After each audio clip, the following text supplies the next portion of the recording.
대한민국의 재밌는 거는 다 정치판에 모여 있습니다. 그래서 저도 한번 쓱 와봤습니다. 예. 여의도 너머 TV의 닭간다 진행을 맡은 개그맨 김규영입니다. 반갑습니다. 자, 고수들의 정치 해부쇼 닭간다 매일 오전 10시 반에 저희가 라이브로 진행이 됩니다. 지금 라이브로 진행이 되고 있는 거죠. 예. 구독, 좋아요, 알림 설정 지금 바로 해주시고 댓글 여러분들 달아주시면 저희한테 큰 응원이 되니까 지금 바로 어떤 댓글이든 간에 한자 적어주시길 바라겠습니다. 고수들의 초정밀 정치 해부쇼 닭간다. 오늘도 진짜로 양당을 다 까보도록 하겠습니다. 함께 정치 뉴스를 까볼 세 분 소개해드리도록 하겠습니다. 오늘은 뭐 가나다 순으로 한번 소개를 해드리도록 하겠습니다. 먼저 강성필 민주당 부대변인 나오셨습니다. 반갑습니다. 안녕하세요, 강성필입니다. 아 예. 저기 방송 들어오기 전에 저기 몇 마디를 나눠봤는데 저희 고등학교 선배님이셔가지고 살짝 불편합니다. 예. 난 알고 있었는데 너만 몰랐지. 자, 그리고 김성열 개혁신당 수석 최고위원님 나오셨습니다. 반갑습니다. 예, 안녕하세요. 김성열입니다. 아, 반갑습니다. 그리고 박민영 국민의힘 대변인 나오셨습니다. 반갑습니다. 네, 안녕하세요. 잘 부탁드리겠습니다. 예, 반갑습니다. 이 세 분과 오늘 라이브로 재밌게 한번 또 정치 현 상황을 까보도록 하겠습니다. 첫 번째 주제입니다. 이번에 이거를 또 얘기를 안 하고 넘어갈 수가 없는데 김건희 특검이 윤석열 체포에 다시 시도를 했죠. 오늘 아침에 바로 뜬 뉴스인데 지금 또 안 됐다. 체포가 안 됐다라는 소식이 나왔습니다. 이번에 또 어떤 핑계로 어떻게 또 몸부림을 쳐가지고 또 체포가 안 되는지 너무 궁금한데 이 소식 좀 알려주시죠. 일단 예. 우리가 이제 체포를 하려면 예. 이 체포를 해야 하는 이 환경에 대해서 우리가 먼저 좀 알아야 돼요. 체포 환경. 환경. 그러니까 이제 우리가 보통 그 구치소에서 예. 독방이라고 하면 예. 크기가 어느 정도냐면 우리가 아파트나 뭐 어디 주차장 있잖아요. 네. 주차장 한 칸. 그 한 칸이 독방이에요. 근데 이제 윤석열 전 대통령은 제가 알기로 전직 대통령이니까 네. 조금 배려를 해가지고 네. 아마 그 주차장 한 2칸 정도 되는 걸로 제가 알고 약간 있어요. 장애인 전용 주차장 이 정도 야, 여기를 사실 늘어났구나. 정신도 지금 정상은 아니겠지. 백혼이 확장했네요. 네. 해가지고 이제 2칸 정도 되는 건데 네. 그럼 또 들어가는 문이 있을 거 아니에요. 이 문도 네. 사람 한 명, 성인 남자 한 명에서 이렇게 딱 들어갈 수 있는 정도의 문이에요. 문이 좁구나. 아니 주차장 2칸인데 문이 뭐 3평일 수는 없는 거 아니에요. 그렇지. 그냥 좁아. 그러면 이제 일단 윤석열이 등치가 좋잖아요. 네. 그러면 일단 진인로를 차단하면은 쉽지가 않아. 물론 이제 지나면 멱살을 확 잡아 당기면 되는 건데 여튼 그러다 보니까 이제 사람이 그러면 4명이 들어가야 되거든요. 왜? 데리고 나오려면 사지개호. 그러니까 손발 2개씩 다 잡고 나오는 거. 네. 그러니까 옛날에 학생 운동하고 민주화 운동하던 사람이 뭐 재판에 거부하고 수사 거부할 때가 있었어요. 예. 서대문 형무소 막 그런데 그런 데서 말 안 들으면 사직이고 4명이 들고 딱 나왔단 말이야. 그러니까 이제 그렇게 데리고 나와야 돼요. 근데 이제 윤석열 전 대통령 같은 경우는 이제 이게 쉽지가 않은 거죠. 이 좁은 방에서 전직 대통령을 또 이렇게 한다는 게 쉽지가 않아. 쉽지 않지. 그 무게가 있잖아요, 그 양반에. 그러겠네. 어떻게 생각해요? 그리고 그게 되게 바라는 거예요. 그렇게 만약에 강제로 구인을 하다가 네네. 본인이 다치기라도 하면 나 이거 다쳤다 네. 이렇게 해가지고 국민들한테 동정표라든가 아이 그래도 이건 너무한 거 아니냐 이런 거를 원하고 있는 거예요. 그러니까 그걸 아니까 이쪽에서도 그렇게 강제적으로 구인하기가 어려운 부분이 있는 거죠. 네. 원하는 걸 해줄 이유가 없으니까. 근데 이제 그런 것들은 사실은 본인의 체면이나 이런 건 사실 다 내려놨다고 봐야죠. 아니 뭐 전직 대통령이라는 사람이 국격을 생각해야 된다고 재판할 때도 머리 딱 해가지고 보내줄 정도로 그렇게 하던 사람이 이제 체포영장 나온다니까 속옷만 입고 바닥에 누워 있는다 이게 말이 됩니까? 그러니까 이런 것들이 저는 너무나 좀 부끄럽고 왜 죄는 저 사람들이 지었는데 국민들이 더 부끄러워야 되는 이런 상황인지 참 안타까운 부분이 있어요. 그러니까 이런 뉴스가 나오면 사실은 이제 우리나라 사람들만 좀 알고 있고 이런 거는 좀 해외로 안 나갔으면 좋겠다라는 생각이 좀 들어요. 예. 그럼 뭐 인터넷을 끊어야지. 어떻게 안 나가? 특검이 공표를 안 하면 안 나갈 수 있어요. 근데 이제 궁금한 게 뭐냐면 요즘 뉴스가 계속 이제 특검 뭐 거부를 하고 체포영장 발부가 돼도 이제 그 체포가 안 되려고 노력하고 이런 뉴스들이 많이 뜨는데 이제 까먹었어요. 논쟁의 중점이 까먹었어요. 이게 만약에 윤석열이 이 특검 조사를 위해서 체포가 됐다. 그러면 어떤 일이 발생하는지 저는 이게 궁금하거든요. 체포가 됐다. 됐다 그러면 뭐가 두려워서 지금 계속 완강하게 거부를 하냐? 두려워서 그런 게 아니라 예. 첫 번째 제 생각이에요. 예. 내가 윤석열이다. 그러면 이미 이제 내란과 관련해 가지고 형사 재판 받고 있는데 네. 거의 뭐 사형 아니면 무기징역이에요. 아. 그러면 자 우리가 보통 구치소에서 네. 이 어떻게 생활하는가에 대해서도 나중에 재판에서 판사들이 다 보고를 받아요. 네. 그러니까 특이사항으로. 음. 그러니까 사고 안 치고 잘 지내고 있으면서 와서 재판 받으면 당연히 특이사항이 없겠죠. 근데 구치소 안에서도 뭐 친구 거 밥 뺏어 먹고 뭐 둘이 싸우고 방구 끼고 막 하고 막 그러다 보면 어떻게 되냐? 예. 이제 벌점이란 걸 받아. 여기도 그렇구나. 나름의. 그러니까 이제 그래가지고 나름의 불이익을 받는데 네. 그러면 이 불이익 받았던 것이 판사한테 간단 말이야 재판에. 음. 그냥 판사가 야 너 잘못해가지고 왔는데 교도소 아니 구치소 안에서 뭐 옆에 성렬이하고 싸우고 뭐 민영이 때리고 뭐 이렇게 하면은 이 반성을 안 하고 있네. 그래가지고 더 안 좋은 양형을 준단 말이에요. 1년 살 거 2년 살게 하고 그럴 수 있단 말이야. 반성의 기미가 없으니까. 그러니까 잃을 게 있는 사람들은 다 각 잡고 잘해요. 어. 나오라면 나오고 들어가라면 들어가고 방구 끼지만은 방구 안 끼고 먹을 것만 먹고 그래요. 그런데 이제 이렇게 잃을 게 없는 사람들 그런 사람들은 막 살아요. 다른 재소자들도 그래. 예를 들어 그러니까 윤석열 전 대통령 같은 경우는 더 이상 잃을 게 없어. 아니 뭐 이미 무기징역은 확정된 바인데 여기에다가 뭐 구치소에서 뭐 체포에 저항했다고 해가지고 뭐 1년 더 받나 3년 더 받나 뭐 무기징역 플러스는 무기징역이니까 네. 의미가 없어요. 네. 그러니까 내가 차라리 특검 가가지고 조사 받으면서 괜히 쓸데없는 소리 증거를 내가 인정시켜 준다거나 그런 걸 할까봐 본인은 오히려 안 나가는 게 맞고 방금 우리 김성렬 최고가 말했던 것처럼 이 안에서 막 저항하고 해야지 계속 뉴스가 되잖아요. 네. 그냥 나가면 뉴스 안 되잖아요. 그냥 이런 것도 이용하려고 하는데 그래서 제가 우리 민주당의 황명선 신임 최고위원이 어떤 아이디어를 제안을 했냐면 생방송으로 중계해야 된다. 아하. 보세요. 체포되는 거를. 왜냐면 지금 체포되는 이 상황 자체를 생중계로 다 한다고 봐요. 우리 닭간다가 가서 본다고 해봐. 다 깔 거 아니야. 네. 그러면 가서 얼마나 막 좀 조악하잖아요. 추잡스럽죠. 그렇게 되면. 예. 좀 추잡스럽잖아요. 그러면 본인도 알 거 아니야. 이 지금 모습을 대한민국 전 세계에서 보고 있다는 걸. 예. 그러면은 저항하기가 쉽지가 않죠. 그렇지. 예. 근데 전 생각 좀 반대인 게 그래요. 그래도 할 거예요. 왜냐면 지금 말씀하신 것처럼 잃을 게 없어. 이 사안에 대해서 제일 잘 알고 있는 사람이 누구겠어요? 자기가 저지른 죄의 무게는 자기가 알아요. 게다가 법에 대해서 누구보다도 전문가란 말이에요. 이렇게 하면 유리한지 불리한지 판결에 어떤 영향을 미칠지 너무나 잘 알고 있어요. 그런데도 불구하고 이런 행동을 하는 것은 자신한테 유리하다고 생각을 하기 때문이거든요. 카메라 갖다 들이대면요. 물론 우리는 부끄럽고 너무나 에이 저게 말이 돼 하겠지만 또 그 와중에는 야 이런 것까지 중계해야 돼라고 또 동정심을 사는 부분이 있단 말이에요. 그쪽에서 원하는 거야. 그래서 원하는 대로 해주면 절대 안 된다라는 생각이 전환한 거고 사실은 특검에 나가도요. 진술 거부권 쓰면 돼요. 우리 많이 보셨잖아요. 가서 아무 말도 안 하고 그냥 묵비권 쓰겠습니다. 그냥 그래버리면 그만인 거거든요. 본인 더 잘 알아요. 그런데도 안 나가는 거는 지금 이렇게 좀 어떻게 보면은 기존에 행하지 않았던 그런 것들 통해서 나를 핍박한다라는 이미지를 가져가고 싶은 거야. 절대로 그렇게 해줘서는 안 돼요. 그런 여지를 남겨주면 안 됩니다. 그냥 법적으로 지금 사실은 윤석열 전 대통령이 진술을 하던 말던 너무나 많은 증거와 증인들이 있기 때문에 법적인 경우는 아무런 문제가 없어요. 그렇기 때문에 그냥 그대로 재판 진행하시면 된다고 저는 봐요. 지금 박민영 국민의힘 대변인께서는 굉장히 불편한 표정으로 지금 바라보고 계시는데요. 괜찮습니다. 나 집에 간 줄 예. 알았어. 말 좀 해, 말 좀 해. 숨이라도 쉬고 왜, 있어. 왜 서로 이렇게 혼자 이렇게 2대1로 앉혔나 했더니만 이런 구도를 의도하고 그랬던 이렇게 너무 거였나. 재밌어. 예. 숨이라도 쉬고 있어요. 있는 줄 알았는데. 그런 생각을 하면서 예. 숨지겨 듣고 있었습니다. 예. 경청을 하고 있었는데 뭐 제가 약간 찬물 아닌 찬물을 좀 끼얹어 보자면 네.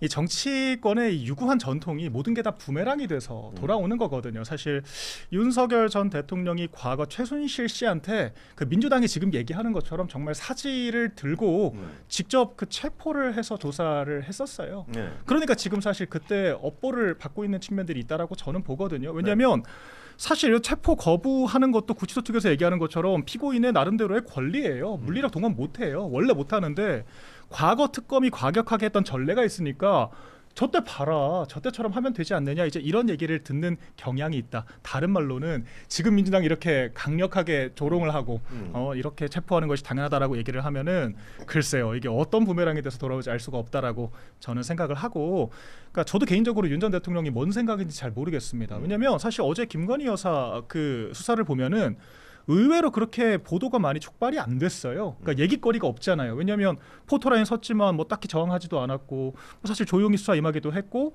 묵비권을 행사하지도 않았고, 다 진술을 했단 말입니다. 네. 그러다 보니까 용부인이 포토라인에 섰네 정도인 거지. 그래서 무슨 얘기를 더 할 수 있지에 대해서 오히려 애매하거든요. 그런데 계속 이렇게 조금 저항하는 모습들을 보이다 보니까 오히려 보도가 더 많이 나오고 얘기거리가 더 많아지는데 이게 유리한가? 저도 그건 잘 모르겠습니다. 그래서 그런 측면에서는 이 변호인 측에서도 조금 전략 수정이 필요하지 않을까라고 하는 생각도 있습니다. 근데 이게 네. 지금 윤석열 선생님하고 이 김건희 선생님하고는 입장이 달라요. 말했지만 지금 윤석열 전 대통령 같은 경우는 이제 이미 끝났다니까. 근데 그 이미 이제 무기징역 확정이야. 확정이 돼야 무기. 근데 봐, 무죄가 날 수도 있죠. 지금 김건희 여사 같은 경우는 조금만 잘하잖아요. 그러면은 몇 년으로 줄일 수가 있단 말이야 지금. 예. 그렇기 때문에 그러기 위해서는 1차 목표가 김건희 입장에서는 1차 불구속 수사, 2차 불구속 재판을 받는 게 1차 목표예요. 그러니까 구속돼 버리면 이게 알잖아. 심리적으로 확 무너지는 거. 아 제가 알아야 돼요. 보신 거예요? 전 전과가 없습니다. 아니 전과가 없어도 옆에서 오해를 보면, 불러일으킬 수 있네. 아니 막 심리적으로 확 무너지거든. 네. 지금 국민의힘처럼. 네. 그러니까 이게 한번 무너지기 시작하면 걷잡을 수가 없어. 그렇기 때문에 또 멀쩡한 사람이 그럴 거 아니야. 김건희 같은 경우는 넓은 뭐 아크로 어디 비스타 살다가 방도 많이 있고 주변에 개도 많이 있고 막 그러다가 갑자기 이제 독방에 혼자 산다고 생각을 해봐. 답답하지. 그리고 정상적인 사람도 나 말했잖아. 그 주차장 한 칸에 들어가 있잖아요. 네. 그러면은 이게 정상으로 살 수가 없어. 그러다 보니까 모든 걸 내려놓을 수가 있어요. 그래서 이제 김건희 여사 같은 경우는 그런 거를 지금 이제 두려워하고 밖에 있어야지 어쨌든 변호인들의 조력도 수시로 받고 돌아가는 상황도 알 수가 있으니까 그러다 보니까 이제 구속 안 당하려고 나오라니까 나가고 서서 말하라니까 사과도 하고 이런 모습을 보이는 건데 윤석열 전 대통령은 이미 좀 끝난 상태이기 때문에 그래서 다른 거예요. 사실 형기를 줄이거나 처벌의 강도를 낮추려면은 김건희 여사가 하는 행동이 표준이에요. 네, 이게 전형적인 형기를 줄이기 위한 유리한 행동이거든요. 이렇게 해서 나와가지고 딱 사과만 하고 아무 말도 안 하고 자신한테 불리할 수 있는 증언들을 안 하고 싹 들어가서 거기서 조사하라는 데서 조사받고 이러고 나오는 이런 모습들이 전형적으로 이제 죄를 지은 사람들이 자신이 반성하고 있다 하면서 형기를 좀 낮춰달라라고 하는 이런 거거든요. 이런 판사는 좋게 볼 수밖에 없어요. 그래도 반성을 좀 하는구나라고. 근데 윤석열 대통령하고 완전히 반대되는 네네. 이런 사이예요. 제가 앞서서 말씀드렸잖아요. 죄의 무게는요 본인이 더 잘 알아요. 그러니까 윤석열 전 대통령은 나는 틀렸다. 나는 내가 뭘 해도 어렵다라는 생각을 하는 거고 대신에 김건희 씨는 저기는 빠져나갈 구멍이 좀 있을 것 같고 저기는 그래도 형량이라도 낮춰봐야 되겠다라고 하는 거예요. 근데 김건희 씨처럼 하는 게 맞는 거죠 사실은. 그리고 저는 근데 본인이 아무리 윤석열 전 대통령 본인이 아무리 빠져나가기 어렵다 뭐 이런다 하더라도 저는 적어도 김건희 여사는 그래도 그러잖아요. 아사 얘기죠. 아사. 네. 아무것도 아닌 사람이다 나. 응. 그런 얘기 하잖아. 아사라고 표현해요. 또 하나 밀고 있네 또. 하나 밀고 있어. 형 어디 가서 쓰면 안 돼. 안 쓸게. 아니 근데 정말 아사래. 네. 참. 아니 근데 윤석열 전 대통령도 국민들 앞에 내가 당시에 좀 잘못된 판단을 해서 정말 잘못을 했다. 나는 그 사과 한마디가 너무 듣고 싶은데 이거 듣기가 쉽지 않을 것 같아요. 정말로. 네. 뭐 말 좀 해봐요 거기도.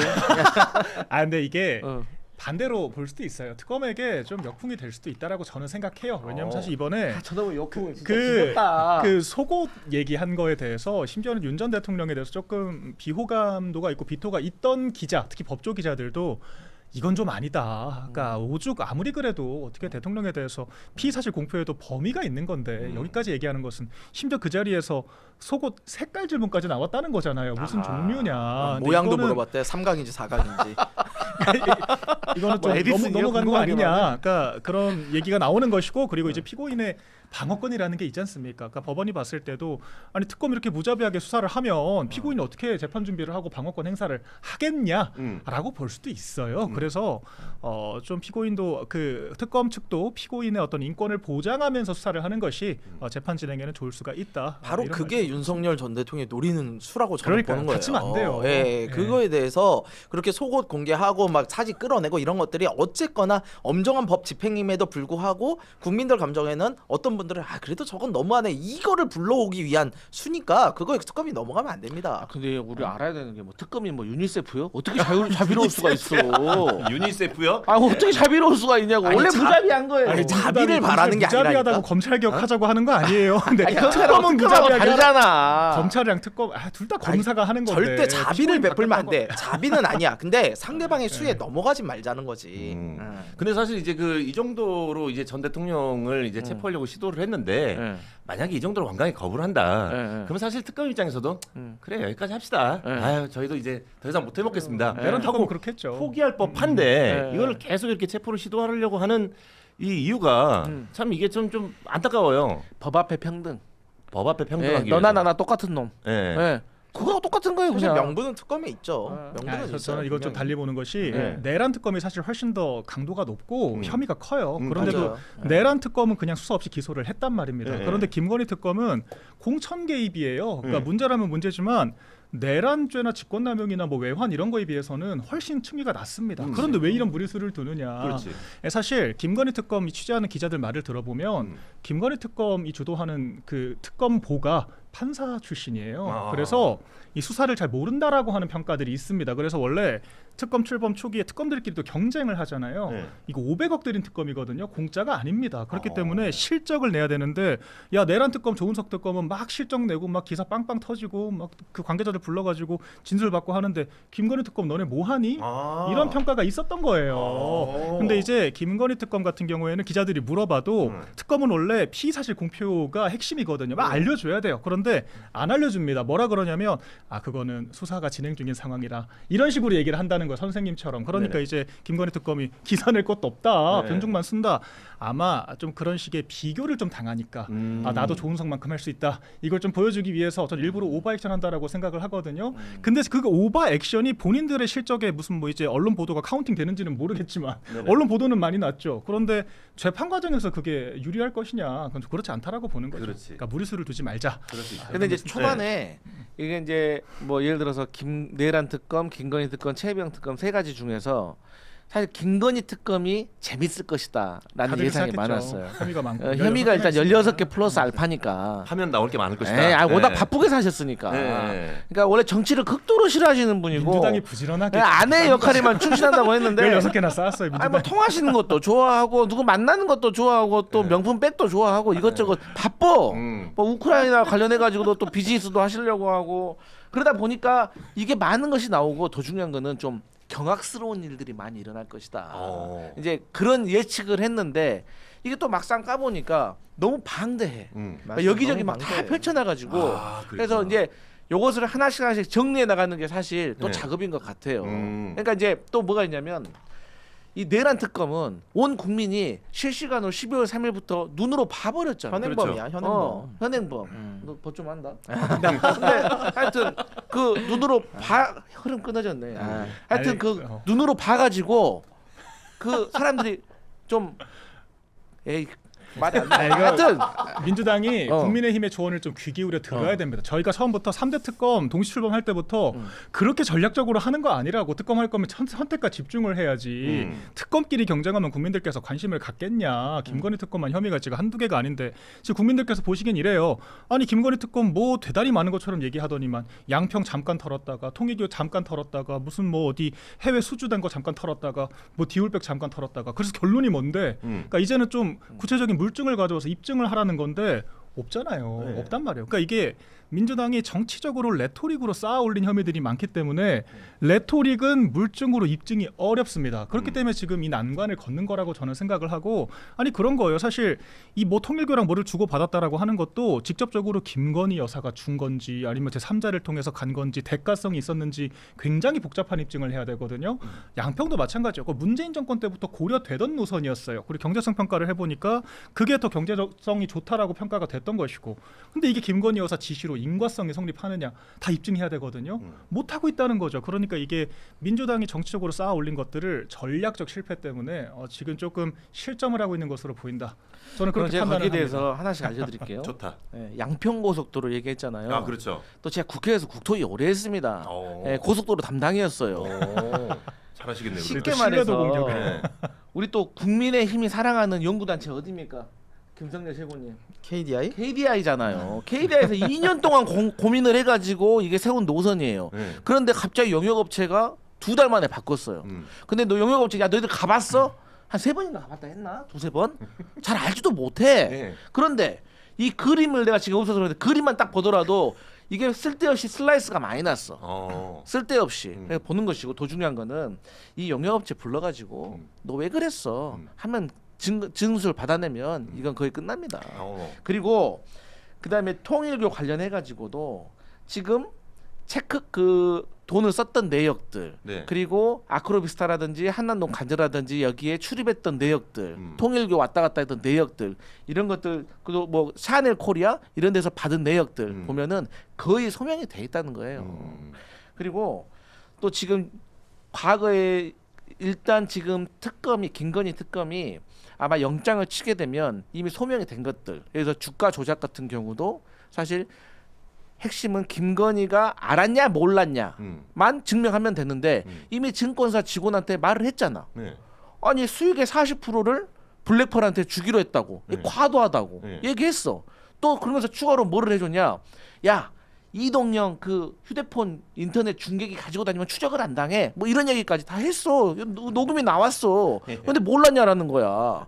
나왔잖아요. 그리고 공천 개입 아니 당선인이 뭐 밀고 있으니까 그렇게 알고 있으라 걱정 마라 하고 또 우리 상렬이 말했잖아요. 뭐 당의 말이 맞네. 뭐 상현이한테 말해서 다 나왔잖아요. 네. 그럼 최소한 1번, 2번 2개만 해도 소명이 됐잖아요. 네. 그럼 집어넣으면 되는 거야. 네. 이게 그렇게 단순하지 않습니다. 이게 단순하지 않아요. 왜냐면 이거는 갑자기. 아니 이거는 저도 이제 그 양평 고속도로나 도이치 주가 조작이나 이런 것들이 너무나 명백하게 좀 혐의가 있어 보인다 하지만 이게 재판으로 가는 과정은 많이 달라요.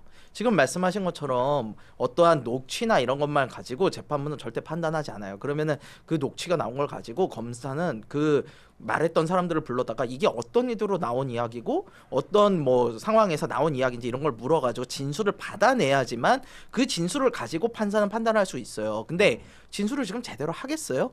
이게 지금 김건희 특검에서 다루고 있는 수많은 내용들 중에 한두 개만 가지고도요. 검사팀 하나가 1년, 2년을 끌 수밖에 없는 내용들이에요. 이 짧은 기간에 16개를 어떻게 다 다뤄요? 제 말이 그 말입니다. 네, 이거 진짜 무리한 일이에요, 사실은. 그럼 연장해야겠네. 저는 연장해야 된다고 연장도 보고요. 한계가 있잖아요. 연장한다고 특검을. 보는데 연장을 해도 한계가 있다 보니까 그렇고 어차피 선택과 집중 좀 해야 되는 상황으로 보여요. 이게 하나하나 왜냐하면 앞서 말씀하신 것처럼 내란 특검은 너무나 명백한 증거와 현행범이기 때문에 그냥 가면 돼요. 근데 이것들은 다 증거도 지금 와서는 찾기도 힘들 뿐더러 증인들이 다들 거부를 하기 시작하고 어디가 있는지 찾기도 힘들 거야. 근데 이런 것들을 하나하나 맞춰 나가기가 정말 힘들 거예요. 그래서 김건희 특검은 욕심내다가 진짜 2마리 토끼, 3마리 토끼 욕심내다가 다 놓칠 수도 있다. 그런 생각이 좀 들어요. 김건희 우려입니다. 우려. 김건희 여사가 수사 때 그냥 그렇게 얘기했어요. 공천을 개입한 게 아니라 의견을 낸 거다. 의견을 낸 거라고 했어요. 지금 지 아무것도 아닌 사람이 무슨 의견을 내? 그리고 공천 개입은 진짜 그걸 예. 범죄로 증명하기는 매우 쉽지 않아요. 근데 이게 왜 그러냐면 네. 공천을 한 사람이 하는 게 아니잖아요. 그렇죠. 그러니까 공관위가 또 있고 공관위원장이 있고 공관위원들이 있고 또 이제 공관위에서 결정을 하더라도 또 최고위에 또 가야 되잖아요. 당 대표가 있고 최고위원들이 있어요. 그러니까 몇 차례 의결을 해야 되고 표결까지 한단 말입니다. 그런데 그 표결에 김건희 여사의 그 의견 개진이 얼마나 결정적인 영향을 미쳤느냐. 그러니까 종래의 의사결정을 뒤집을 정도의 기속력이 있었냐. 이게 중요하다라고 보거든요. 근데 김영선 그 전 의원은 이미 그때 4선 의원이었어요. 그러니까 이 사람이 그 김건희 여사 한마디 때문에 못 받을 공천을 받았다라고 할 수 있느냐, 이제 이렇게까지 가야 되는 거라서 굉장히 복잡하고, 양평도 뭐 이제 저부터 전문가시니까 더 잘하실 수 있습니다. 그런데 핵심은 양평 고속도로잖아요. 정차를 하지 않아요. 그러니까 이게 뭐 이제 교차로가 있고 그 안에 들어가서 이제 그 김건희 여사가 가지고 있다라고 주장되는 그런 땅들이 수혜를 볼 만한 여지가 있어야 되는데 그냥 지나가는 차선인데 고속도로가 난다고 땅값이 오르나요? 그러니까 이런 부분들이 좀 의문스럽다는 거죠. 그러니까 좀 복합적으로 볼 필요가 있다. 그래서 지금 김건희 특검이 수를 내는 게 뭐냐면 네. 구속 신청이에요. 구속. 김건희 여사를 구속을 해야지, 지금 앞에서 말씀하신 것처럼, 강성필 의원 말씀하신 것처럼 구속을 해놔야지 그 사람이 못 견뎌가지고 자백을 하게끔 하려는 거거든요. 근데 그거 쉽지 않을 거예요. 판사들이 구속영장이 들어오면은 그거에 대해서 혐의가 어느 정도 명백하거나 증거인멸의 우려가 있거나 이래야지 하는데, 증거인멸의 우려가 있다고 보기에는 이미 시간이 너무 지났어. 하려면 이미 다 했어. 이제 와서 뭘 더 할 수 있겠어요. 그러니까 그런 부분도 있고, 그 다음에 그거에 대해서 지금 혐의가 명백하게 떨어져야 되는데, 제가 말씀드린 것처럼 관련자들이 뭐 진술이 명확하다거나 아니면 증거가 명확하게 나왔거나 이런 것들을 가지고 해야 되는데, 저는 그 죄나 진짜 괘씸한 거에 있어서는 구속을 시켜야 된다고 보는 사람임에도 불구하고 판사가 이거 구속영장을 받아주기에는 쉽지 않을 수는 있다라는 생각이 좀 들어요. 근데 자, 방금 말씀하셨듯이 그 이미 뭐 증거 인멸했으면 다 했을 것이다 이런 얘기 하잖아요. 근데 이제 어떤 경우가 있냐면, 예를 들어서 김건희가 그 뭐 나토 목걸이라든지 아니면 뭐 그 가짜래잖아, 가짜. 뭐 그런 것들, 목걸이라든가 그런 것들을 예를 들어서 휴대폰이라든지 그런 것들을 예를 들어 누구한테 맡긴 거야, 친구한테. 예. 그러면 처음에는 친구들한테 맡긴 지 지금 어제 오늘 맡겼겠어? 맡긴 지 좀 됐을 거라고. 그런데 이 수사기관이 정말 기똥차게 또 그런 사람들을 또 찾아낸다고. 그러면 그 사람들이 흔들릴 수도 있다고. 그러면은 이 김건희가 밖에 나와 있으면 그것을 삼자로 우회를 해가지고 그 사람에 대해서 계속해서 안정감을 준단 말이에요. 야, 버티면 돼. 그런데 김건희가 잡혀 들어가잖아요. 그러면 그런 증거들을 가지고 있는 사람이 그냥 정신적으로 괴로워요. 아, 그럴 수 있죠.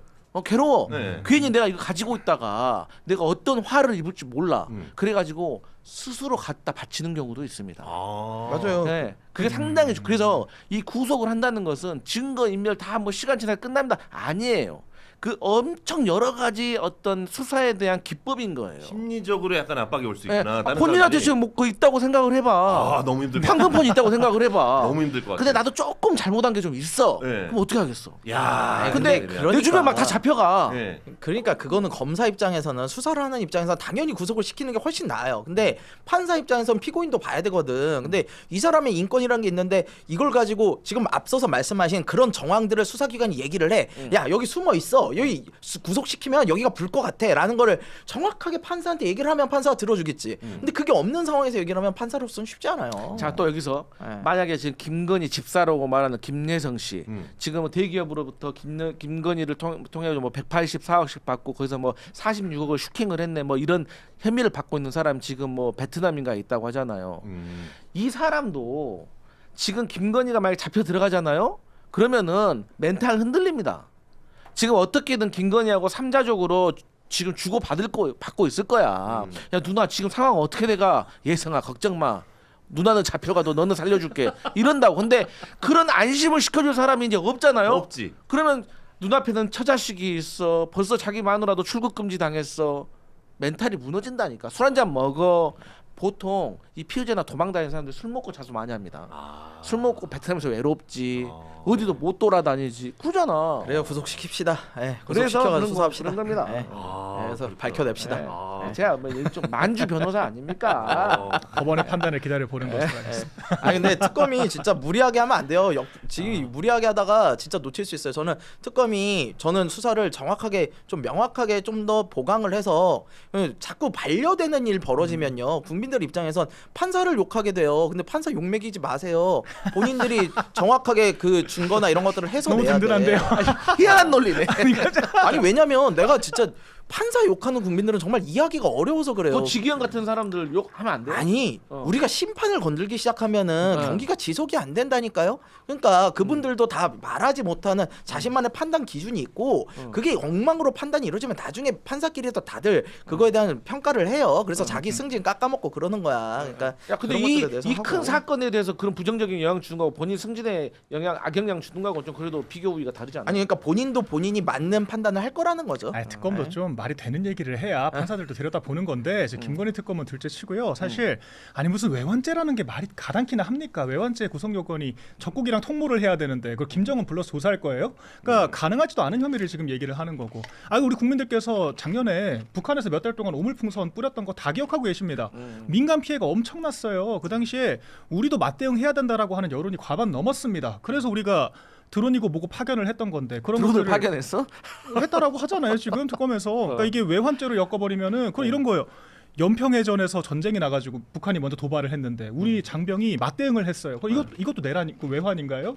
북한에게 전쟁을 유발한 거예요? 말이 안 되는 지금 논리를 펼치고 있는 거고. 그러니까 특검에 지금 무슨 논리를 펼치냐면 그 드론이 북한에서 이제 그 격추가 되면서 기술 유출을 했다라는 겁니다. 그러면은 우리나라가 미사일 쏴가지고 북한 영토로 들어가면 그거 다 기술 유출인데 그럼 그건 다 외환인가요? 그러니까 이게 뭔가 범죄 그 정치적인 우리가 공세를 하더라도 좀 이게 법 시스템을 망칠 정도로 하면 안 되는 건데 특검이 그러니까 외환죄 하다가 안 되니까 지금 한 발 빼가지고 뭐라 그러냐 이적 행위를 했다 그러지 않습니까? 아니 우리 군사가 북한의 그런 도발 행위에 대해서 맞대응한 게 이적 행위이면 우리가 북한에 대해서 이적 행위를 한 건가? 대체 이게 주객이 전도된 거 아니냐 이런 얘기 할 수밖에 없거든요.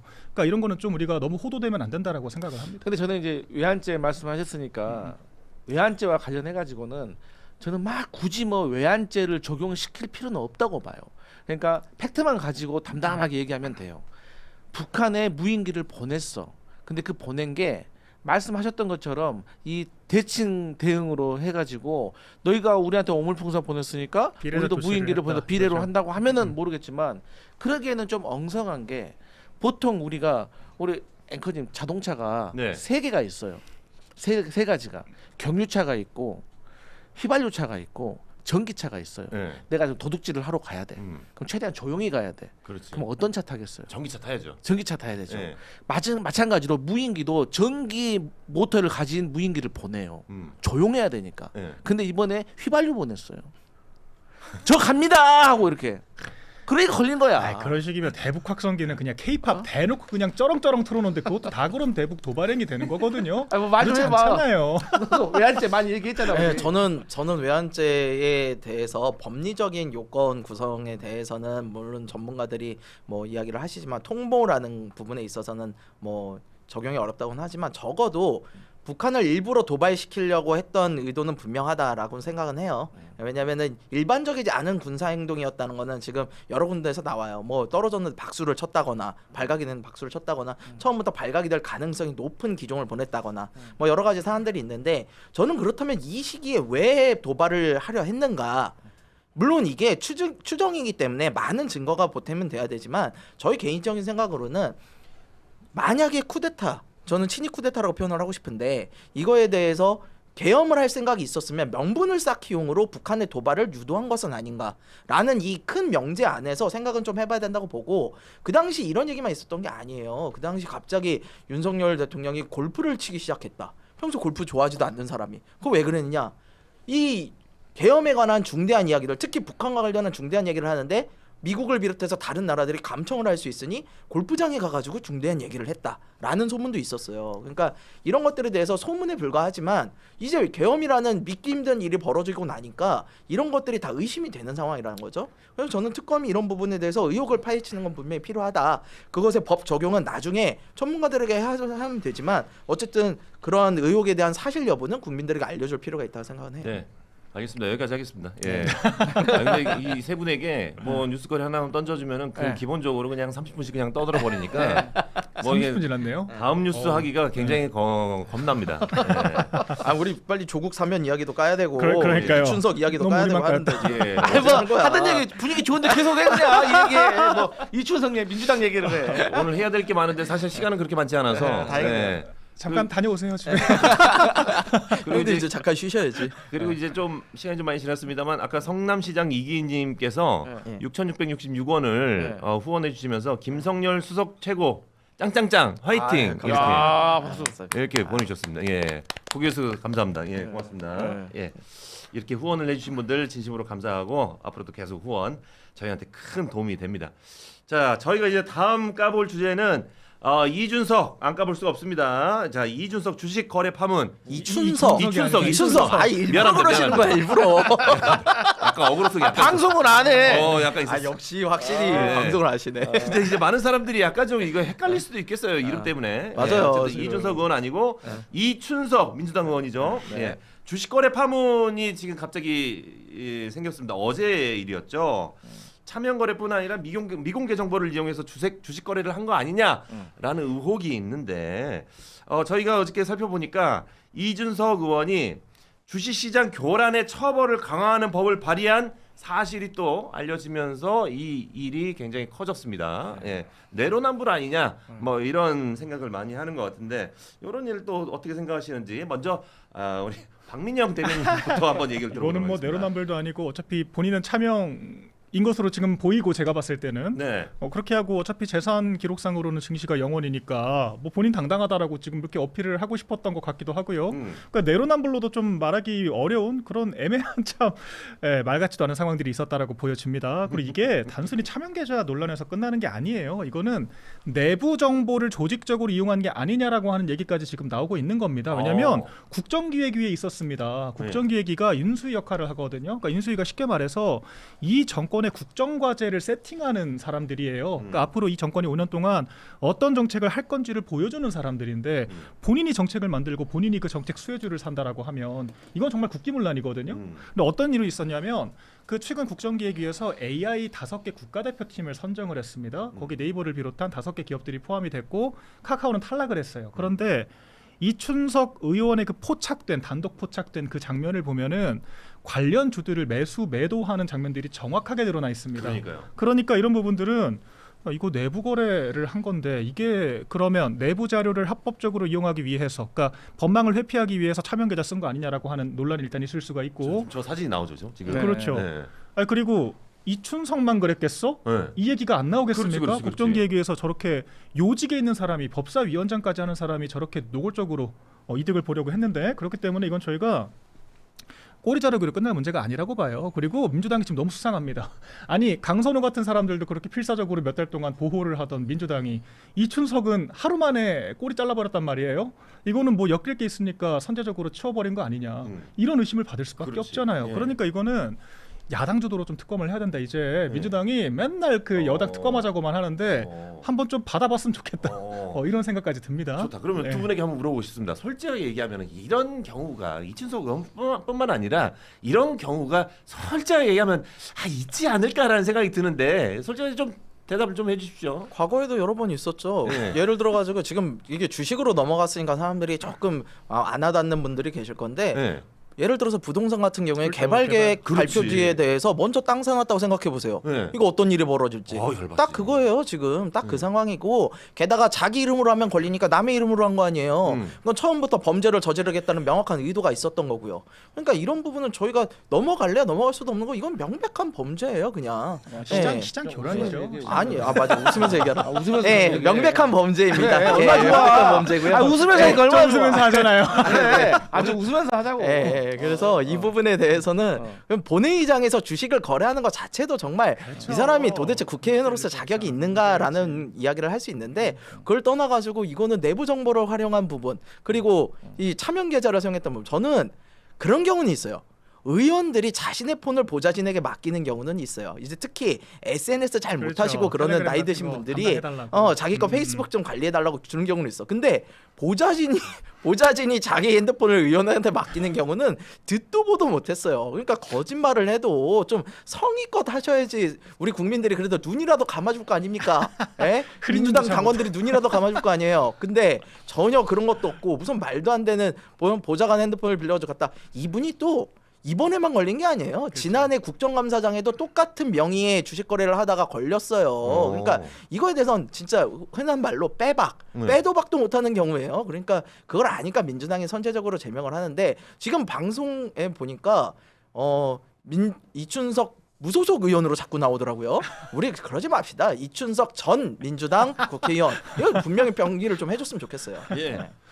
이거는 저기 우리 강서불 대변인께서 약간 좀 대변을 좀 해주셔야 될 것 같은데. 뭐 대변할 거 있습니까? 뭐 다 까기로 했으니까 뭐 잘못한 건 잘못한 거고. 특검 받으실 거예요? 예, 뭐라고? 특검 받으실 거예요? 무슨 소리 하는 거예요? 무슨 특검이요? 제명은 이미 한 거니까 아이, 잘린 꼬리 얘기할 게 아니라 아이고 특검 받을 최고 의원님, 거냐. 예. 특검감입니까 이게? 얘기해 보세요, 솔직히. 아니, 수사기관이 해야지. 수사기관. 그렇지. 제대로 알고만. 이거 특검감은 아니야. 이건 잘못했어. 그리고 이제 다만 이번에 전수조사는 좀 했으면 좋겠어요. 아까 말씀 우리 저기 김기욱 진행장님께서 말씀 주신 것처럼 이런 경우가 허다할 수 있고 지금도 많이 벌어지고 있을 수도 있어요. 그럼 국정기획위원회뿐만이 아니라 우리 국회의원들도 다 해서 이런 것들 전수조사 한번 싹 했으면 좋겠습니다. 네. 이런 정보가 만약에 네. 이춘석 의원뿐만 아니라 뭐 이렇게 좀 다반사인 것 같은데 만약에 두 분께서도 이런 정보를 만약에 내가 입수를 하게 됐다. 예. 그럼 뭐 주식 안 사겠어요? 안 사죠. 안 사죠. 안 사죠. 아 그래요? 네, 저 방송인데 그럼 사겠다고 해요? 이 사람아? 저는 실제 경험이 있어요. 제가 윤석열 있어요? 정권에서 있어? 증시밸류업 정책을 기획을 주도를 했었어요. 네. 그래서 제가 대주장도세 기준 완화도 저희 팀이 했던 거예요. 네. 그래서 당시 그것보다 먼저 했던 게 공매도 금지를 먼저 했습니다. 네. 공매도 금지가 주말간에 있었거든요. 작년 재작년 말에 네. 그 직후 월요일 날 장 열리자마자 오르지. 2차 전지주가 40% 이상 올랐어요. 와, 오르지. 그러니까 근데 저희는 공매도 금지할 거라는 거 한 달 전부터 저희가 정책을 기획을 하고 있었으니까 네. 당연히 알고 있었죠. 그러면은 당시 무슨 종목을 샀어도 10%대 이득은 봤을 거예요. 안 샀거든요. 당연히 안 사야죠. 우리가 이해 당사자인데 실무자인데. 그리고 우리가 대주장도세 기준 완화도 12월 말에 극적으로 타결되면서 그때 코스피 엄청 폭등했습니다. 안 샀어요. 당연히 잘했어, 안 사는 잘했어. 거예요. 그런데 하물며 저 같은 말단 행정관들도 이런 상식을 가지고 일을 하는데 법사위원장 심지어 국정기획위원회에서 일을 했다라고 하는 사람이 이 말이 됩니까 이게 대체? 말이 안 되지. 네, 그 안 특검까지는 되지. 안 가더라도 아, 나쁜 그러면은 것이지. 국정감사까지는. 근데 오케이? 이제 또 그 얘기하면 또 우리가 이제 그 삼부토건 얘기 안 할 수가 없잖아. 네? 그 대통령이 세상에 주가 조작의 재료가 돼가지고 거의 물타기 능력도 안 되는 그 삼부토건을 말이야. 를 받고 있기 때문에 우크라이나 재건 포럼을 국정감사 개혁신당에서 네. 한번 동의해 주시죠. 아니 삼부토건 국정조사 말씀하시는 것 같은데 국정조사. 예, 국정조사 전 필요하면 해야 된다고 보는데 일단 수사기관이 하는 건 맞고 안 되면은 현직 의원이라서 뭐 봐준다 이런 식으로 간다면은 당연히 국정조사 해야죠. 해야 되는 부분이고 저는 이 주식 관련한 부분, 부동산 관련한 부분 이런 부분들은요 정말 웃으면서 하라 그랬지. 예, 정말 이런 부분들은 다 웃는 게 우리 이뻐. 네. 웃는 시장- 게 이뻐요. 네. 시장 경제에서 정말 해서는 안 되는 거예요. 미국에서도 처벌이 가장 센 게 뭔지 알아요? 주가 조작과 분식회계예요. 이거 왜냐하면 시장 경제 자체를 흔드는 내용들이거든요. 근데 이런 것들 진짜 넘어가면 안 돼요. 정말 세게 처벌해야 됩니다. 정말. 네. 웃으면서 하니까 얼마나 좋아. 근데 제가 봤을 때 이런 것 같아. 자, 진짜 우리 닭간다 처음 나와서 제가 말씀드리는 건데 네. 제 생각에는 아마도 이춘석 의원이 그 이춘석 의원의 그 참모 보좌관이 자기 명의로 휴대폰을 하나 더 만들었을 것 같아. 아. 그래가지고 본인이 그걸 폰을 두 개. 깔아가지고 네. 그것을 이춘석한테 줬을 것 같아. 음. 그래가지고 이춘석이 이제 하지 뭐 항상 보좌관 그거 줘봐 좀 매매하게 뭐 이렇게 할 수가 없잖아. 다들 그렇죠. 그렇게 생각하고 그렇게 있어요. 했을 것 같고 네. 야 나는 그래도 이제 말한 김에 참 성실하대. 우리가 보통 이제 매도 팔잖아요. 네. 그냥 우리 귀찮아서 얼마 시장가 걸어놓고 그냥 팔아버리거든. 근데 거기 또 5주씩 분할 매도를 또 차곡차곡 또 성실하게 막 하고 있나 봐. 정말 네, 중독이에요, 이해를 할 수가 아니 중독. 없어. 보통 이런 거면은 본인이 직접 사지 않고 네. 이거 종목 지금 사 이렇게 이 부탁을 해도 될 텐데 못 믿은 거지. 못 믿은. 못 믿는 거야. 아니야 못 믿은 것보다도 진짜 이거 웃자고 하는 얘기인데 내 생각에는 그 이제 수익이 나면은 알 거 아니야. 네. 그 월 주인도 네. 그러면 뭐 예를 들어 100만 원 벌었어. 네. 그럼 하다못해 10만 원을 줘야 될까? 뽀찌 주는 게 그래, 아까워서 자기가 지금 했다. 나는 좀 그러지 않을까 좀 싶어. 뽀찌 주는 게 아까워서. 나 좀 그러지 않을까 싶어. 어. 왜냐면 내가 알고 이춘석 그분도 돈이 그렇게 많은 사람은 아닐 거야. 그래요. 어. 얼마 전에 이제 떨어져가지고 또 4년 쉬었다가 이번에 그래서 또 국회의원 되고 겸물생심으로 해서. 국정기획위에서 정보를 취해서 이득을 아니 취하려고 근데 했다. 사실 또 이것도 우리 좀 솔직하게 얘기해 보면 뭐 카카오, 네이버 이런 LG CN에서 이런 것들 주식에 조금만 관심이 들으면 다 알잖아요, 이거. 네. 다 알아. 예. 아 이거 그리고 네이버 이미 뭐 얼마 전에 사실 이 정부에서 네이버 출신들이 또 국무위원도 되고 또 결국에는 AI라고 하면 사실 네이버라든지 카카오페이 같은 경우는 몇 년 전에도 이미 그 본인들이 코인을 만들었어요. 그래가 저도 사실 그때 그 코인 많이 샀거든요. 네. 그냥 완전 폭락해 버려가지고. 근데 아픔이 있는데. TMI. 예, 그러니까 이런 것들을 이미 조금만 다 아는 거야 사실. 네. 그잖아요. 아니 근데 그렇게 넘어갈 내부 수는 정보까지는 좀 아니야. 보도 아니 근데 그렇게 넘어갈 수는 있었던 없어요. 이거는. 사건이라. 왜냐하면 본인이 정책의 주도권을 가지고 있는 상황에서 이렇게 하면 절대 안 그렇죠. 되고요. 하면 안 돼요. 이런 거예요. 저 같은 경우는 제가 민주당 쪽에 있을 때 가상자산 과세에 대해서 하면 안 된다라는 법안을 낸 적이 있어요. 그게 통과가 됐어요. 실제로 그래서 가상자산 과세를 하려던 국세청이 그걸 못하게 됐는데 그때 제가 가상자산 관련주를 가지고 있었느냐 아니에요. 저 일부러 다 팔았어요. 그거 훨씬 전에. 왜? 이거 하면은 가상자산을 오를 수가 있잖아요. 그렇죠. 그러니까 제가 정책을 하는 거에 대해서 이런 것들이 영향을 미칠 걸 생각하면 양심을 가진 사람이 미리 팔았어야 되는 거 있는 것도 팔았어야 돼요.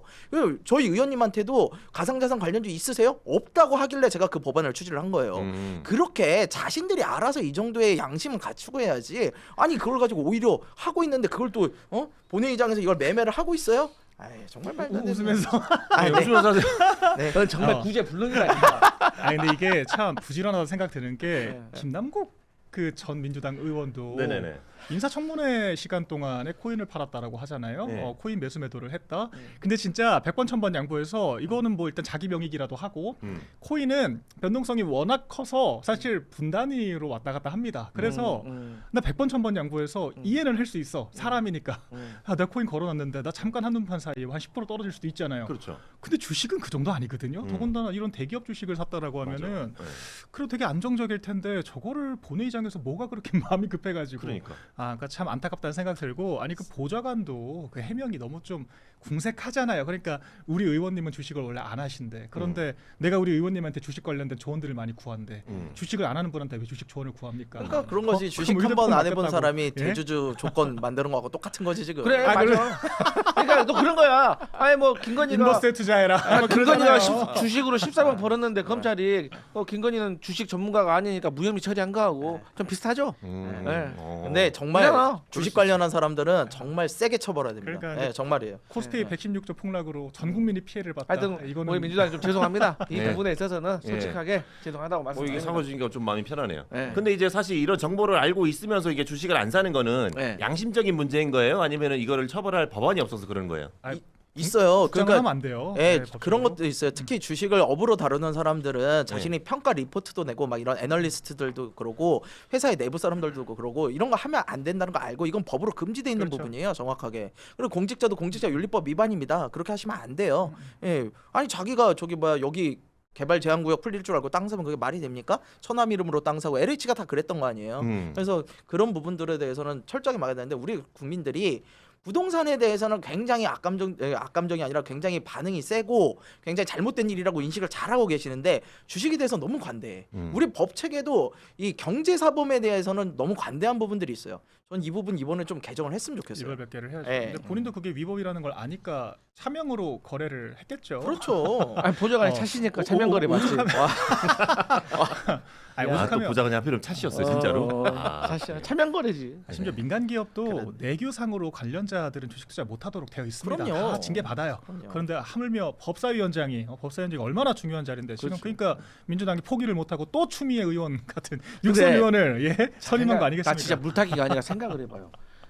방금 우리 김성열 최고가 말씀하셨지만 여기가 뭐 부동산이 오른다라는 내부 정보를 받고 거기에 땅을 사는 것도 나쁜 거잖아요.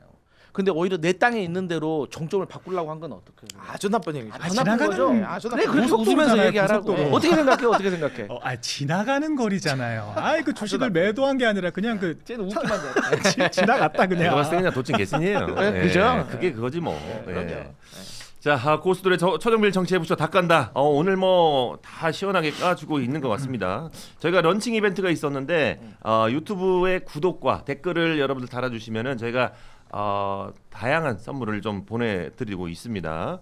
다 깐다. 구독, 좋아요, 알람 설정 많이 해주시고 후원 계좌도 저희가 열렸지. 그리고 슈퍼챗도 얼마 전에 가능하게 됐죠. 그래서 지금 이솜결님께서 2만 원을 저희한테 슈퍼챗을 쏴주시면서 큰 결심하셨네. 예, 개혁신당 우리 김성열 수석님 너무 귀여워요라고 아이고, 감사합니다. 하셨습니다. 예, 저희가 2만 원을 받았기 때문에 우리 제- 김성열 우리 최고위원님의 귀여운 표정 한번 보도록 하겠습니다. 네, 살짝 한번 보여주시죠. 시작. 진짜요? 이거 아. 뭐 어떻게 해야 되는 2만 원 받았? 2만 원 받았어요 저희가. 자본주의에서 돈 받았으면 해야지. 예. 이런 거? 아, 좋습니다. 예. 보기 안 좋고. 이승겸님 감사합니다. 자, 저희가 지금 옆에 있는 광고 칸도 비어 있으니까 예, 광고도 좀 많이 문의 좀 주십시오. 지금 광고 문의 기다리고 있습니다. 예. 자, 다음 뉴스 까보도록 하겠습니다. 오늘 광복절 특사 사면 심사위가 열린다고요. 이거 굉장히 그 중에서 가장 그 기대가 되는 또 집중이 되는 이 주제가 바로 이제 그 조국 전 장관이 이제 심사 대상에 올라간 건데.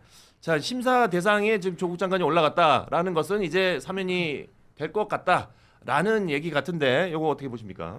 좀 해도 너무하지 않나요? 아. 조국 전 장관 작년 12월에 갔습니다. 감옥. 재판을 몇 년 동안 끌다가 뭐 네. 거의 한 5년 받았나요? 네, 재판을 몇 년 동안 받다가 지금 들어간 지 반년 조금 넘었는데 네, 심지어 형기를 3분의 1도 못 채웠어요. 네. 근데 지금 사면 심사를 한다. 네. 이거는 진짜 국민들과 싸우자는 거죠. 네. 아니 그리고 조국 전 장관이 자기 혐의를 인정하기는 했습니까? 대법원에서 확정 판결까지 났는데도 무슨 멸문지하고 어쩌고 궤변만 펼치면서 아니 지금도 감옥 들어갔는데 구치소에 있는 윤석열 전 대통령 욕할 게 아니에요. 구치소는 무죄 추정이라도 받지만 감옥 간 사람들은 유죄 확정입니다. 그런데 유죄 확정된 사람이 맨날 특별면회하고 맨날 그 밖에 서한 보내고 심지어 출판까지 했잖아요. 이런 상황에서 지금 뭐 들어가가지고 제대로 고통을 받는지도 모르겠는데 6개월 이제 막 지나가가지고 또 사면 검토를 한다? 참 저는 이런 기괴한 장면을 보고 있다라고 생각하고 이게 민주당이 아니 국민의힘 수사하는 특검은 응원하고 무슨 뭐 민주당 수사하는 특검들은 다 뭐 조작 기소했고 이게 뭐 말이 앞뒤가 맞습니까?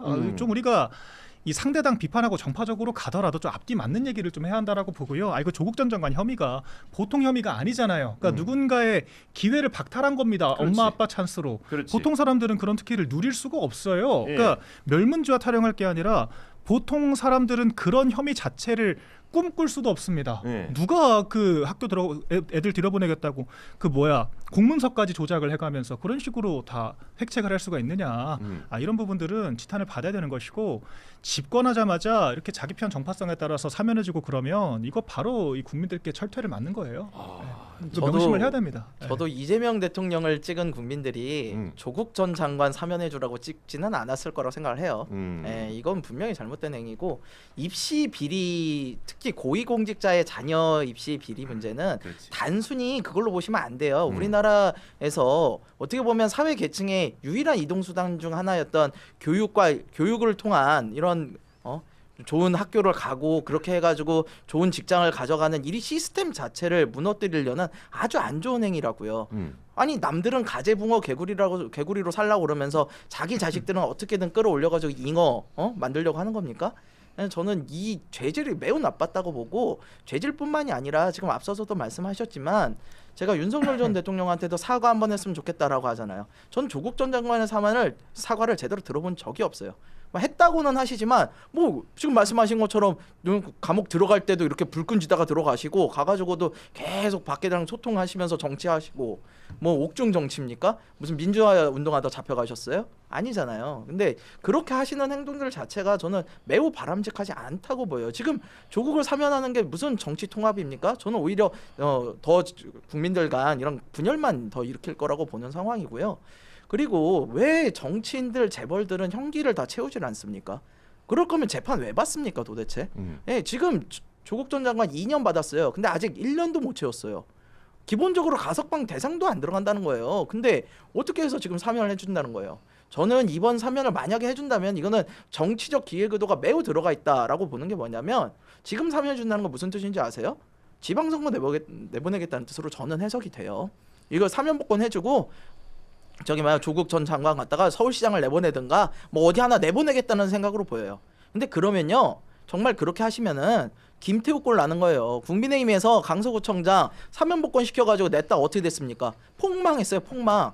그때부터 국민의힘이 내리막길을 걸었습니다.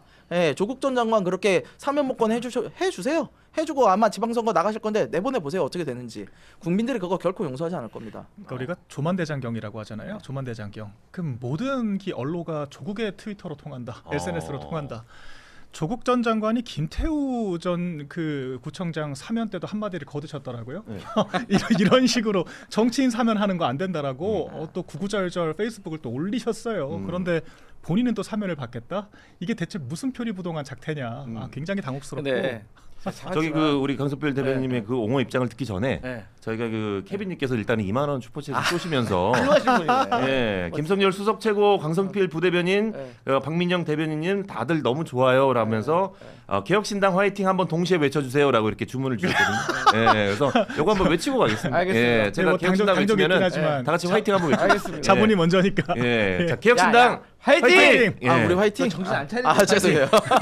주식하고 개혁신당이신데. 주식했었어. 나 차명이야. 정작 개혁신당이신 우리 김성열 수석위원께서는 못하셨는데 다시 한번 개혁신당 화이팅! 화이팅! 예, 네. 외치고 가겠습니다. 예, 자 옹호 입장 한번 말씀해 주시죠. 일단 첫 번째로 예. 국민의힘은 이 조국 전 대표 특별 사면에 대해서 뭐라고 하면 안 돼요. 진짜 자격 없어. 아니 김태우를 사면을 해가지고 그 본인 때문에 생긴 재보궐 선거에 다시 출마시킨 사람이 윤석열 전 대통령과 국민의힘이에요. 그때 국민의힘 우리가 얼마나 가열차게 비판했는데 그때 눈 하나 깜짝하지 않고 옹호했잖아요. 그래서 정말 국민의힘 윤석열 정부는 이 특별 사면에 대해서 진짜 뭐라 할 자격이 없다라고 말씀드리고 싶고, 물론 뭐 조국 전 대표가 얼마나 파급력이 있는 사람이냐면 제가 태어나서 우리 어머니하고 처음으로 정치적으로 의견이 갈려가지고 6개월 동안 말을 안 한 적이 조국 때문이었어. 그러니까 나는 그때 아니 잘못한 건 잘못한 거 아니냐, 그럼 사과도 안 하냐 하는 거였고, 우리 어머니는 예. 야 너도 임마 검찰이 그렇게 다 털면은 임마 너는 뭐 안 나올 거 같냐? 뭐 이렇게 얘기를 하시는 거야. 그래서 먼저 안 나온 사람 없다. 예. 그래 나보고 그때 우리 어머니 얼마나 심한 말 하셨냐면 야 이놈 서울 가서 살더니 변했네 막 그러는 거예요. 그 정도로 조국 사태가 대한민국을 흔들었다는 거죠. 예. 막 광주에 있는 제 친구들이 고속버스 타고 막 서초동 와서 조국 지킨다고 지가 뭔데? 네가 뭔데 지키냐? 맞아. 네 가족이나 지켜라. 그런 적이 있었거든요. 그렇죠. 여튼 그래서 저는 사실 조국 전 대표에 대해서 상당히 부정적인 사람이었어요. 예. 지금도 긍정적인 생각은 별로 없습니다. 그런데 이제 좀 차분하게 보면 대신에 이건 있더라고요. 본인의 배우자가 징역 4년 살았어요. 딸이 그 사건으로 인해서 어쨌든 의사면허가 취소됐어요. 아들도 학위가 취소됐어. 친동생도 징역을 3년 살았어요. 근데 친동생은 사실 이 뭐 교육과 관련된 그런 것도 아니야. 교육 재단을 하는 거예요. 사학재단을. 근데 여튼 이 조국이란 사람이 민정수석으로서 그다음에 법무부 장관으로서 이 검찰 개혁에 앞장서지 않았더라면 온 가족이 멸문지화를 당하지는 않았을 거예요. 그러니까 저는 지금도 조국이 잘못했다고 생각을 해요. 그런데 우리가 잘못을 했다고 하더라도 그러면 법적인 책임을 지는데, 저는 이렇게 온 가족을 다 멸문지화하는 건 전 과도하다고 생각을 하고, 정말로 그러니까 배우자까지만 딱 이렇게 살았다고 하면 저는 벌 받아야지. 사실 저는 조국 대표가 그때 갖는 게 맞다고 생각을 했었어요. 배우자보다 여자니까 자식들도 있으니까. 홍전 그 시장의 논리를 주장처럼. 쓰시면요. 그 논리 쓰시면은 김건희 여사 사면시켜줘야 돼요. 무슨 말입니까? 저는 그거 반대예요. 왜냐면은 나 그 말 안 끝났어. 너 일단 웃고 있어봐. 그래서 저는 참 어려운 문제예요. 그래서 이제 결론은 그래도 저는 좀 이 온 가족을 이렇게 하는 것은 너무 과도하다라고 생각을 하고, 그래서 저는 이 문제에 있어서는 어쨌든 대통령의 결단을 내릴 거고, 또 대통령의 결단을 내리면 거기에 대해서는 이제 국민들이 이제 여론으로 이제 또 다시 이제 평가를 해주실 건데, 또 한편 이런 생각도 해요. 지금 반대하시는 분들이 뭐 내년에 하거나 내후년에 하거나 그러면 뭐 뭐 그때는 뭐 비판 안 하겠습니까? 안 하면 되잖아요.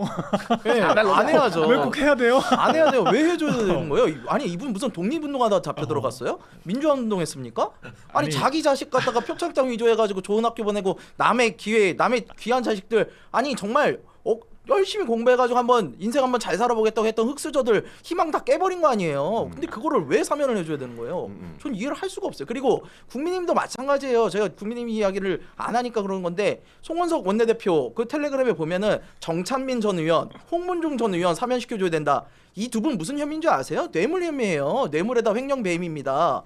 이런 사람들을 왜 사면을 해줘야 되는 겁니까? 사면권이 무슨 권력자들의 떡고물이에요? 저는 이해할 수 웃으면서 해야지. 이해할 수 없습니다. 저도 그거 다 잘못했다고 생각하고요. 저는 김태우 전 구청장 사면시키고 출마시킨 것도 대단히 잘못된 행동이었다고 생각하고 당시 당이 목소리 냈어야 했다라고 생각을 합니다. 네네. 그런데 그렇다라고 하더라도 그 김태우 전 구청장은 적어도 조국 전 장관에 대해서 내부 고발 혐의로 기소가 됐던 거예요. 네. 그러니까 이런 것들은 조국 전 장관처럼 국민적인 상처를 남긴 이런 입시비리 사건과는 궤가 많이 다릅니다. 그리고 당시에도 이제 비판을 받았는데 그 비판을 했던 민주당이 이제 와서 조국 전 장관은 국민들의 판단을 기다려봐야 한다라고 하면 그거야말로 표리부동한 거 아닌가요? 말이 앞뒤가 안 맞는 거고. 그리고 전 그때 너무 충격을 받았던 게 그 딸만 문제가 아니에요. 그 아들 그 대리 시험 문제도 있었지 않습니까? 그때 메신저가 공개가 됐는데 내용이 저는 진짜 보고 아빠는 준비가 됐다. 그러면서 엄마랑 아빠랑 같이 카톡방 들어가가지고 그때 대리 시험 쳐주고 이게 지금 가당키나 한 일입니까? 저는 상상도 못한 이런 식의 입시비리예요, 진짜. 왜 우리 아빠 공부를 못할까? 아니 아버지도 사시 노패스잖아요. 사실 그 사시 통과도 못한 상태에서 서울대에서 법학 교수까지 했었는데 전 이것도 사실 맞지 않다라고 생각을 하고 그러니까 이 제도권 컴플렉스가 있는 거죠. 그러니까 그런 여러 가지 문제가 있는데 아무튼 지금 근데 이거를 검토를 하겠다라고 안으로 올린 겁니다. 이 자체가 굉장히 충격적이고 서울시장 한번 나와 보시면 될 것 같아요. 어떤 판단을 받을지 지켜보면 될 것 같습니다. 좋습니다. 좀비님께서 또 10,000원을 슈퍼챗에서 쏴주시면서 조국 내외는 죄질도 그렇지만 법정에서 반성도 없고 범죄 인정도 안 해서 판사가 빡쳐서 세게 때린 걸로 알고 있어요.라고 댓글 달아주셨습니다. 이거 사실이잖아요, 그죠? 네, 저는 사실이라고 봐요. 사실 실형까지는 안 가죠 보통 이런 건으로. 근데 만약에 이제 조국 전 장관이 이제 만약에 사면이 됐다라는 가정을 해보면 지금 이제 분위기가 그럴 것 같아서 그러는데 만약에 사면이 되면은 조국 전 장관의 행보가 앞으로 어떻게 될지 예상을 한번 해본다면 어떻게 될까요? 근데 저는 이 서울시장 나간다는 얘기는 여기서 처음 들었거든요. 예. 저도 나름 정치판에서 제 추정이에요. 조국 혁신당이 추정이지? 얘기했던 겁니다. 추정이죠. 조국 혁신당이 한 얘기예요. 웃고 있어요. 근데 서울시장 나갈까? 저는 사실 나간다고 하면 부산시장 나가는 게 맞다라고. 그치, 부산시장도 나갈 수 본인이 있죠. 거기 있는데 근데 또 부산에 또 막강한 우리 민주당 후보가 있기 때문에 근데 서울에도 모르겠어. 있잖아요. 서울에 누구요? 서울에도 여러분들이 모르시던데 뭐 한두 그렇죠. 분이어야지 내가. 근데 이제 민주당으로서 사실 그 서울이 되게 중요한데 그걸 조국 전 대표하고 이게 줄까? 저는 근데 한 가지는 있습니다. 그러니까 자꾸 이제 아직 결정도 안 됐지만 조국 전 대표를 사면하는 게 민주당과 이재명 대통령에게 득이 될까 실이 될까 여기에 대해 엄청 분분한 의견이 많잖아요. 근데 저는 그래요. 이 정치가 계산대로 안 돼요. 계산대로 안 돼. 계산대로 이렇게 하면 되겠지 하는데 절대 그렇게 안 되거든요. 그래서 저는 그냥 대통령께서도 그냥 본인이 판단하셔가지고 그냥 앞으로의 정치 행보와 일정과 득실을 떠나서 그냥 한 거라고 생각하는데 저는 결론적으로 조국 출마 안 할 것 같은데. 뭐 출마 여부를 떠나서 사면이 굉장히 부적절하다. 왜냐면 그분 나오시면은 지금 뭐 앞서서 행보가 어떨 거냐 물어보셨는데, 뭐 지금 감옥에 있어도 그러신 분이 얼마나 더 하시겠습니까? 저는 그분은 조적조라는 말이 맞죠. 그분이 했던 수많은 말 때문에 공격을 받으시는 건데 그런 거 개의치 않고 계속 하시잖아요. 저는 민주당과 진보 진영이 있어가지고 굉장히 바람직하지 않아 보이긴 하는데 뭐 하시면 뭐 그거야 뭐 사실 저희야 뭐 나쁠 거 없으니까. 사실심 확정을 받고도 그러니까 2심까지 유죄 확정이 됐다라는 겁니다. 네. 대법원에서는 거의 유죄가 확실시되던 상황이었는데 조국 혁신당을 창당하고 총선을 나가신 분이에요. 사면됐으면 당연히 선거 나가겠죠. 그리고 이 조국 전 장관에 대해서 이미 친문계에서 끌어올리는 움직임들이 있어요. 문재인 전 대통령이 직접 나서가지고 조국 전 장관 사면해라 얘기를 하잖아요. 그리고 지금 전직 국회의장단들도 국회의장단이에요. 의전서열 2위 다 모여가지고 조국 전 장관 사면하라 하고 있거든요. 그럼 조국 전 장관이 가만히 있더라도 소위 이제 친문계들이 민주당 헤게모니를 다시 가져가고 싶어 할 겁니다. 엄밀히는 비주류였던 이재명 대통령이 지금 친명계로 당을 먹은 거거든요. 그런데 제가 봤을 때 친명계는 상당히 허울뿐인 조직이에요. 그냥 공천으로 내리 꽂았기 때문에 있는 사람들인 거지 민주당의 적통이 아닙니다. 민주당의 적통은 누구냐? 김어준 씨를 위시한 친문계 세력이기 때문에 진짜 너왜 그래? 김어준 씨가 사실 정청래 대표를 밀었다라고 보여주고 민 건 맞아요. 제가 봤을 때 왜냐면 강선우 후보를 둘러싸고 이재명 대통령이 그 최측근인 김현지 씨를 시켜가지고 총무비서관 시켜서 나가라고 얘기를 했다는 거 아닙니까? 그 기사 아직도 안 지워졌어요. 네. 그러니까 그 소스가 있다라고 하는 거고 그리고 사실 거기에 대해서 그 박찬대 후보가 17분 전에 나가라라고 페이스북을 올렸잖아요. 이건 미리 사인이 있었다라고 하는 거고 친명 그 뭔가 이제 교감이 있었다라고 하는 건데 거기에 대해서 정청래와 김어준이 정면으로 반기를 들었습니다. 정청래 후보가 지금도 강선우 품겠다라고 얘기했고 김어준 씨는 대놓고 야, 강선우가 나갈 사안 아니다. 아무 문제 없다라고 얘기를 했거든요. 그러니까 이미 민주당 내 헤게모니 싸움이 시작된 거예요. 그러니까 지금 문재인 전 대통령이나 과거 구친문 세력들 같은 경우에는 조국 전 장관을 구심점으로 다시 뭉치고 싶어 할 거고 이미 1단계는 완수했습니다. 정청래가 대표가 됐잖아요. 그러니까 네. 지금 이재명 대통령이 사실 상당히 외로울 거다. 그래서 지금 조국 전 장관 사면시켜주면 누구보다 제일 부담스러운 것은 가장 큰 정적을 스스로 풀어주는 이재명 대통령이 될 것이기 때문에 저는 사면은 하지만 복권은 안 시킬 수도 있어 보여요. 아 그런 일은 절대로 안 일어나. 사면 복권 같이 안 했으면 안 했지. 근데 자 여기서 나 진짜 국민의힘도 너무 앞뒤가 안 맞아. 아니 강선우 그때 후보자 나쁜 사람이라며. 그래서 사퇴시키라며. 사퇴요. 그래서 박찬대는 응원했잖아요. 국민의 민심하고 안 맞다면서. 그러니까 김현지가 잘못되었다고 사퇴시켰는데 왜 욕하는 거요? 본인들이 잘못됐다고 해서 사퇴시키라고 해서 사퇴시켰는데 누가 잘못된 거요? 그러니까 박찬대를 전 응원하는 거고. 아니, 근데 그리고 정청래가 이겼잖아요. 아니 총무비서관 업무에도 인사가 있잖아요. 그래서 이제 강선우는 그렇고 아니 또 그렇게 따진다고 하면 방금 우리 박민영 대변인 말한 것처럼 아니 그러면 이재명 대통령의 최대 정적인 조국을 이재명 본인이 풀어준다? 와 그럼 이거 대인배 아니야? 나 같았으면 나한테 정적이고 나한테 내 앞길을 좀 방해되면 오히려 안 풀어줄 것 같은데 그럼 대인배 아니에요? 얘기 좀 해봐. 그렇게 해석이 될 수도 있구나. 저는 그렇게 해석하지 않기 때문에. 아, 나하고 다르구나. 네, 저는 입시 비리범을 왜 사면을 시켜줘야 되는지. 아니 왜냐면 난 진짜 열심히 공부했거든. 난 고3 때 정말 4시간 자면서 공부했는데 누구는 아버지 잘 만나가지고 표창장 위조해가지고 가면 되는 거예요? 그건 우리 아버지한테 너무 미안하지 않아요? 나는 그걸 이해할 수 없어요. 본인 정말. 공부 열심히 했다고 자랑하는 데 아니 열심히 안 한 사람이 아니, 어디 있어요? 국민들의 영린이잖아요. 사실 입시 문제는. 하여튼 제가 말했잖아요. 잘못된 건 잘못된 것이다. 그렇지. 예, 반성을 안 하는 게 더 짜증나. 웃으면서. 웃으면서. 자 많은 분들이 지금 댓글을 달아주고 계시는데 이기란님께서 강성필, 박민영, 김성열 그리고 김기호 화이팅이라고 보내주셨고 자 유윤님께서는 와 이분들 캠이 어쩔 고정이신가요? 세 분 너무 재밌나요? 하시면서 응원의 댓글 고맙습니다. 이은님께서는 세 분 딕션이 참 좋아요. 귀에 쏙쏙 박힙니다. 와우 즐거운 시사 방송이네요. 라고 하시면서 저희한테 큰 힘을 주셨습니다. 세 분 너무나도 감사합니다. 예. 자, 우리 여의도 TV 여의도 너머 TV의 닭간다. 오늘은 사실 여기까지 해야 될 것 같습니다. 얘기하고 싶은 주제가 좀 더 있는데 네. 시간이 좀 많이 지나가지고 네. 여기까지 정리하도록 하겠습니다. 그러니까 이거 되게 작가님 많이 준비해 주셨는데 그러니까요. 아깝네. 저희가 예. 말이 많았네요. 저희가 매를 먼저 맞아가지고 나중에 편했습니다. 오늘 세 분 케미가 너무나도 좋아가지고 예, 티켓타가 잘 맞았던 것 같습니다. 예, 다음 시간에도 보실 수 있을 것 같고요. 저희는 평일 오전 10시 30분에 라이브로 진행이 되니까요. 여러분들 많이 함께해 주시고 클립도 많이 시청해 주시길 바라겠습니다. 고수들의 초정밀 정치해보쇼 여의도 너머 TV의 닭간다. 오늘 여기까지 하도록 하겠습니다. 세 분 함께해 주셔서 감사하고 저희는 내일 오전 10시에 또 찾아뵙도록 하겠습니다. 고맙습니다. 감사합니다. 감사합니다.